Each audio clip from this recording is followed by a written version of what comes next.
The Lord be with you. And with your spirit. A reading from the Holy Gospel according to Saint Luke. Glory to you, O Lord.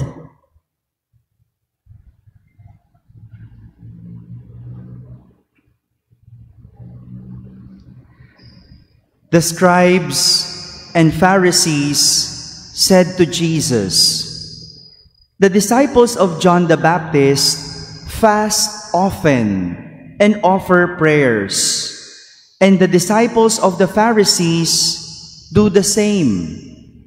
But yours eat and drink." Jesus answered them, "Can you make the wedding guest fast while the bridegroom is with them? But the days will come, and when the bridegroom is taken away from them, then they will fast in those days." And he also told them a parable.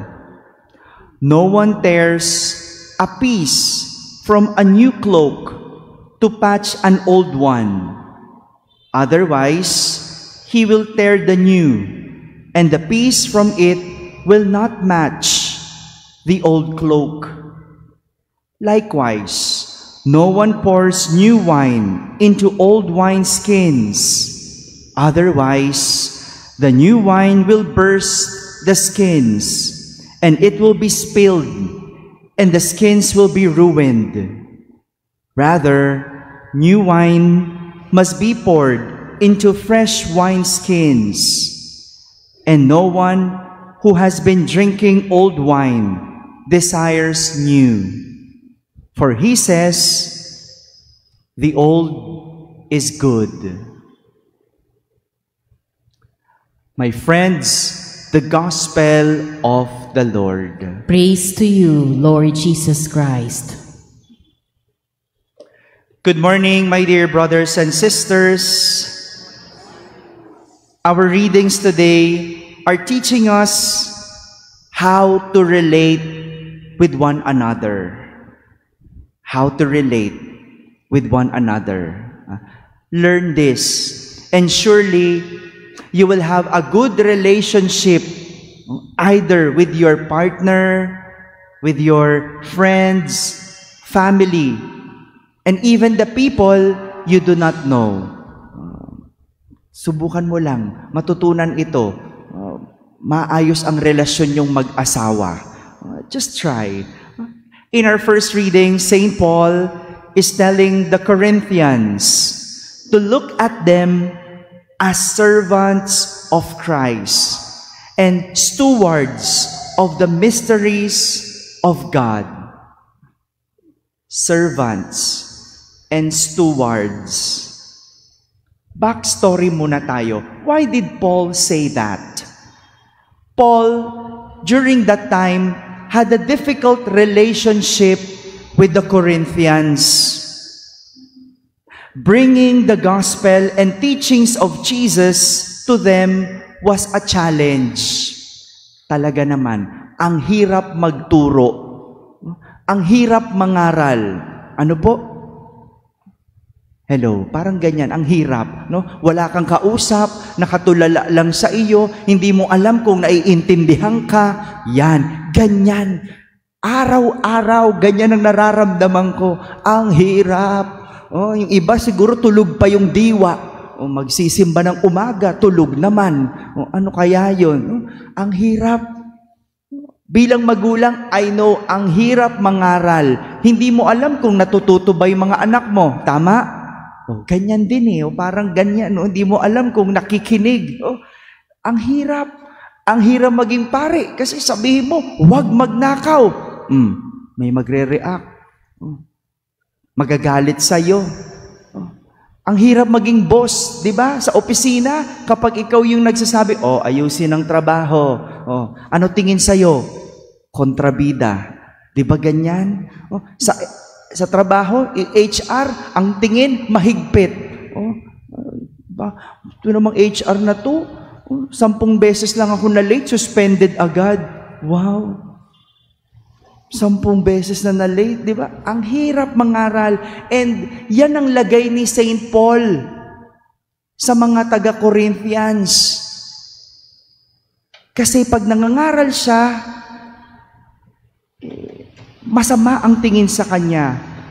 Definitely, not everybody would listen, especially those who are affected by the teachings.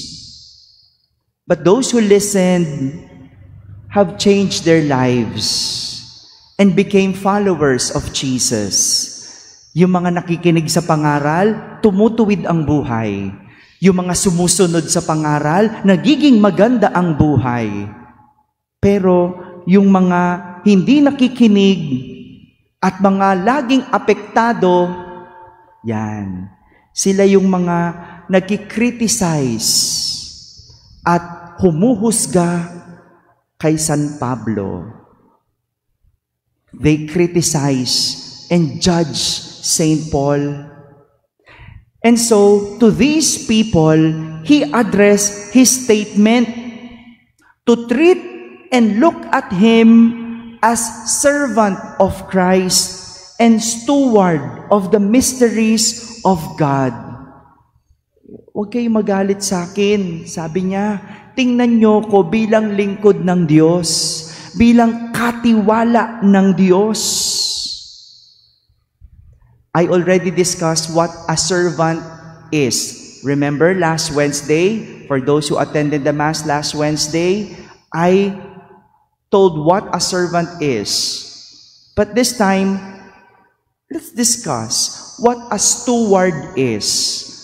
Sa Tagalog, katiwala. From the word itself, tiwala. Someone who is trustworthy and someone who is reliable. Yan ang ibig sabihin ng steward.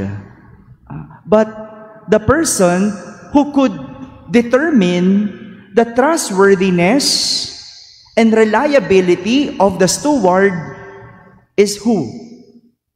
The master. Siya lang ang makakapagsabi kung katiwa-tiwala itong taong ito, kung reliable, maaasahan ang katiwalang ito, di ba? Yung amo, the master.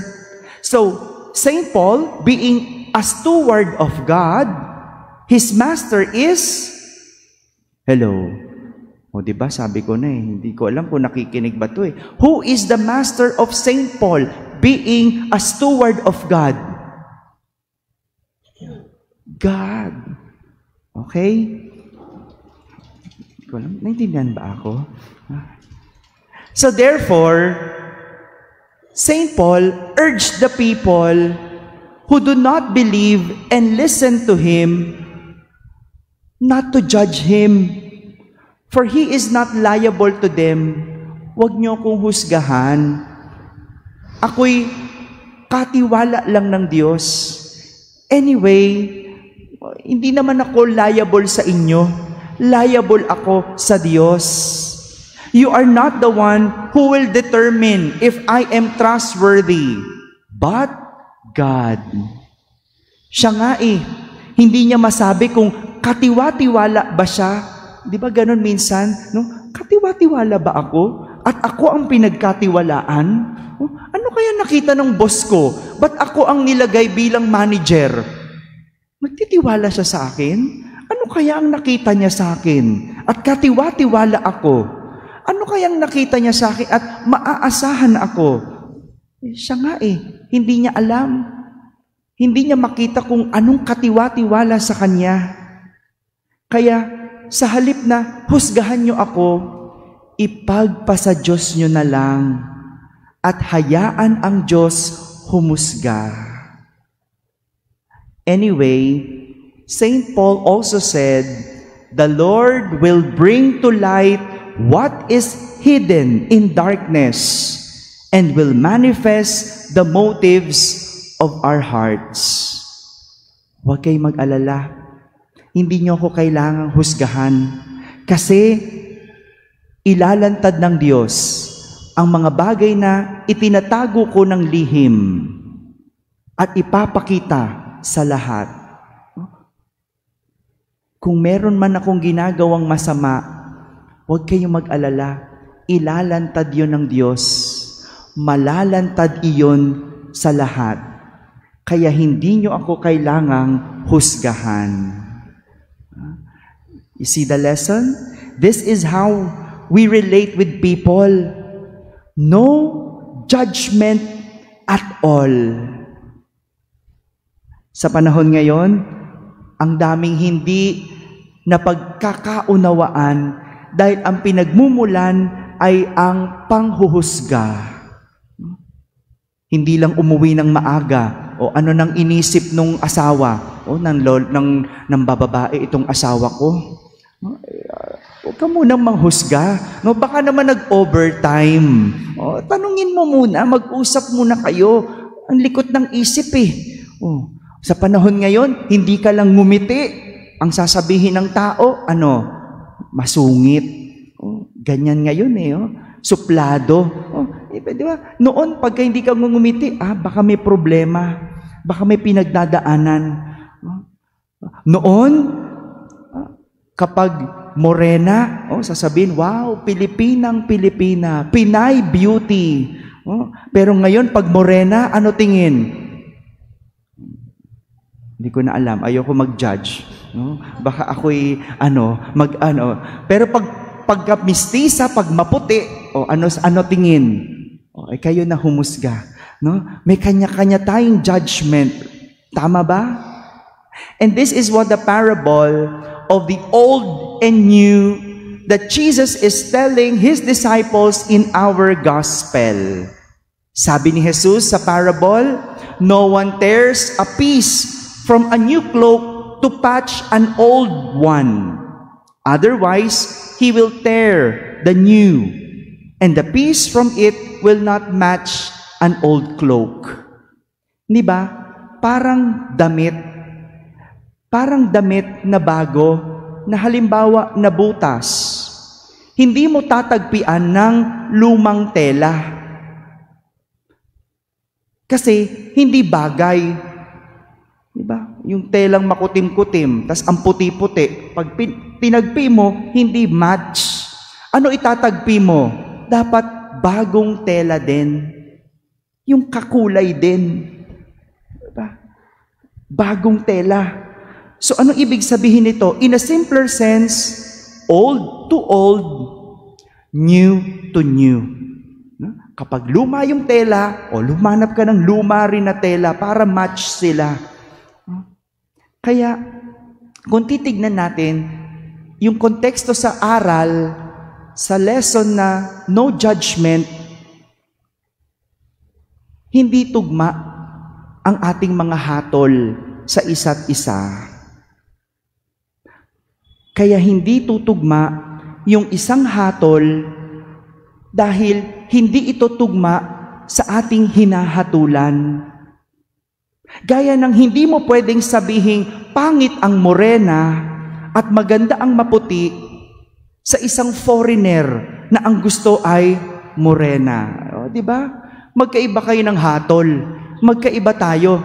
Sa ating Pinoy, madalas sinasabi, maganda ang maputi. Pero hindi mo pwedeng sabihin yan sa isang foreigner para sa kanya maganda ang morena. Pero ano ibig sabihin? Para walang gulo, huwag kang humatol. Kung para sa'yo, magandang maputi, di sa'yo yun. Kung para sa kanya, maganda ang morena, para sa kanya yun. Hayaan mo siya. Hayaan mo ang iba. Huwag humatol. My dear brothers and sisters, to sum up, a peaceful relationship is a relationship that knows no judgment. While a happy relationship is a relationship that knows how to trust. Amen.